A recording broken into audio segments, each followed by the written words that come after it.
नमस्कार, मैं हूं गीतिका पांडे और आप देख रहे हैं मध्य प्रदेश का number 1 news channel clean news MP.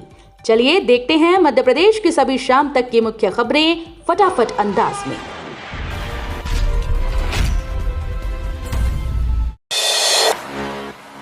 राष्ट्रीय चुनाव अधिकारी बोले, प्रदेश अध्यक्ष चुनाव का समय तय नहीं। बीजेपी प्रदेश अध्यक्ष के चुनाव को लेकर पिछले 5 महीने से कार्यकर्ता असमंजस में हैं। जनवरी महीने में नौबार में बीजेपी ने सभी संगठनात्मक 60 जिलों के अध्यक्षों के नाम घोषित किए थे। बूथ समिति, मंडल अध्यक्ष और जिला अध्यक्षों के बाद प्रदेश अध्यक्ष का चुनाव होना था। दावा था कि फरवरी महीने में प्रदेश अध्यक्ष का चुनाव हो जाएगा। लाडली बहनों के लिए खुशखबर, रक्षाबंधन पर बढ़कर मिलेगी राशि, सीएम ने की घोषणा। मुख्यमंत्री डॉक्टर मोहन यादव ने कहा कि इस रक्षाबंधन पर लाडली बहना योजना के तहत मिलने वाली राशि बढ़ाकर दी जाएगी।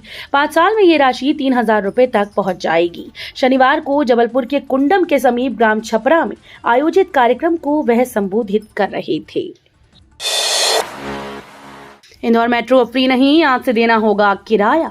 सुपर प्रायोरिटी कॉरिडोर पर मेट्रो में सफर करने वाले यात्रियों को रविवार से किराया देना होगा। 2 स्टेशन के बीच सफर करने पर 5 रुपए और 5 स्टेशन तक सफर करने पर 8 रुपए शुल्क देना होगा। देवी अहिल्याबाई होलकर स्टेशन से मेट्रो में बैठने के बाद 5वें वीरांगना झलकारी बाई स्टेशन पर उतरने पर यात्री को 8 रुपए किराया देना होगा। वीरांगना झलकारी बाई स्टेशन से पुनः मेट्रो में बैठ देवी अहिल्याबाई स्टेशन से होलकर स्टेशन पर लौटने के लिए फिर से 8 रुपए का टिकट लेना होगा। मध्य प्रदेश में 7 से 16 जून तक किए जाएंगे शिक्षकों के तबादले। प्रदेश में तबादलों पर प्रतिबंध 10 जून को लग जाएगा, लेकिन स्कूल शिक्षा विभाग में ये 16 जून तक रहेंगे।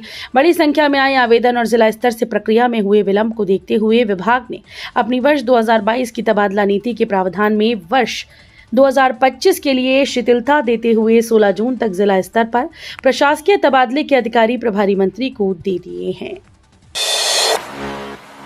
मध्य प्रदेश में बढ़ने लगी तपेश, ग्वालियर चंबल क्षेत्र में चल सकती है लू। दक्षिण पश्चिम मानसून अभी मुंबई में ठहरा हुआ है। वैसे तो अलग अलग स्थानों पर 5 मौसम प्रणालियां मौजूद हैं, लेकिन पर्याप्त नमी न मिलने के कारण मध्य प्रदेश में अधिकतम तापमान बढ़ने लगा। इसी क्रम में शनिवार को प्रदेश में सबसे अधिक 42.2 डिग्री सेल्सियस तापमान गुना व खजुराहो में दर्ज किया गया। इंदौर में 16 दिनों में कोरोना के 48 मरीज। इंदौर में कोरोना मरीजों की संख्या में लगातार इजाफा होता जा रहा है। शनिवार को 12 नए मरीजों की रिपोर्ट पॉजिटिव आई। इसमें नीमच से एक कैंसर मरीज भी शामिल है। इसके साथ ही शहर में अब तक कुल मामलों की संख्या बढ़कर 50 हो गई, जिनमें 9 मरीज अन्य जिलों से हैं। 50,000 सरकारी कर्मचारियों की सैलरी ट्रेजरी से नहीं निकाली। मध्य प्रदेश के करीब 50,000 सरकारी कर्मचारी वित्त विभाग के लिए रहस्य बन गए हैं। इन कर्मचारियों की सैलरी पिछले 6 महीने से सरकारी खजाने से नहीं निकाली गई। सरकारी रिकॉर्ड में इनके कोड एक्टिव हैं। 230 करोड़ रुपए खजाने में अटके पड़े हैं। इनकी सैलरी कभी भी आहरित की जा सकती है। इंदौर में mega startup investor meet typhoon का आयोजन। इंदौर को वैश्विक स्टार्टअप मानचित्र पर स्थापित करने के उद्देश्य से इंदौर में एक mega startup investor meet typhoon का आयोजन किया जा रहा है। आयोजन युवा उद्यमियों, छात्रों, इनोवेटर्स के सपनों को हकीकत में बदलने के लिए मंच प्रदान करेगा। इसमें उप मुख्यमंत्री राजेंद्र शुक्ल मुख्य अतिथि के रूप में शामिल होकर मार्गदर्शन देंगे। आयोजन में शारजाह की royal family office, Switzerland based fund सहित कई प्रमुख इन्वेस्टर्स और डेलीगेट्स शामिल होंगे।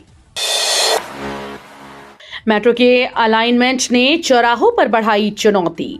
मेट्रो ट्रैक के अलाइनमेंट ने शहर के 3 प्रमुख चौराहों पर फ्लाईओवर की प्लानिंग को उलझा दिया। पलासिया, विजयनगर, रेडिसन चौराहे पर फ्लाईओवर बनाना आसान नहीं। फ्लाईओवर बनाते भी हैं तो लवकुश चौराहे पर बने डबल डेकर ब्रिज जितनी ऊंचाई यानी 70 फीट से ज्यादा रखनी होगी। कमर्शियल एरिया और चारों ओर से ट्रैफिक का भारी दबाव, ऐसे में इतनी ऊंचाई के ब्रिज बना पाना व्यवहारिक रूप से आसान नहीं होगा। दूसरे एरिया में माल बेचा तो कंपनी की करेंगे शिकायत। भोपाल डिस्ट्रीब्यूटर्स एसोसिएशन की मीटिंग में निर्णय।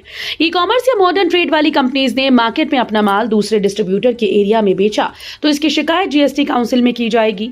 ये निर्णय भोपाल के एमपी नगर में हुई भोपाल डिस्ट्रीब्यूटर्स एसोसिएशन की वार्षिक साधारण सभा में लिया गया। एमपी डिस्ट्रीब्यूटर्स एसोसिएशन अध्यक्ष सुनील जैन की मौजूदगी में ये बैठक हुई। तो ये थी शाम तक की मुख्य खबरें। रोजाना ऐसे ही मध्य प्रदेश से अपडेट रहने के लिए क्लीन न्यूज एमपी को अभी सब्सक्राइब करें और वीडियो को लाइक करना बिल्कुल न भूलें। धन्यवाद।